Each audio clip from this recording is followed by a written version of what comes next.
The new guidelines recognize that whole, nutrient-dense food is the most effective path to better health and lower healthcare costs. We are ending the war on saturated fats. My message is clear: eat real food. Récemment sont parues les nouvelles recommandations alimentaires destinées à la population des États-Unis. Présentée sous forme de pyramide alimentaire, cette dernière a été largement partagée et commentée sur les réseaux sociaux. Est alors apparu un important clivage entre ceux qui la considéraient comme une révolution dont devraient s'inspirer tous les autres pays et ceux qui, à l'inverse, la considéraient comme un retour en arrière.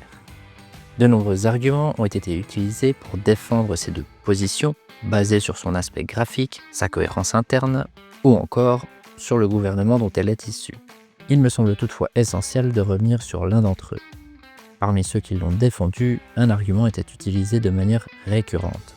Ces recommandations ont le mérite de mettre la priorité sur les aliments bruts ou peu transformés.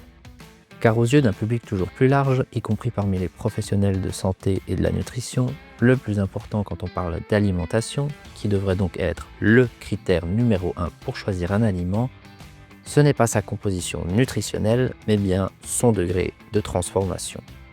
Pourtant, la littérature scientifique rapporte une réalité plus nuancée. Malheureusement, entre les gros titres de journaux, les influenceurs catégoriques et parfois même certains chercheurs très médiatisés, cette nuance peine à se faire entendre.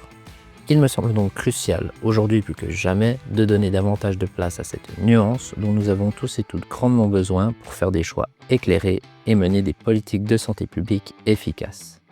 Alors n'attendons plus et, comme le diraient certains, rendons sa grandeur à la nutrition.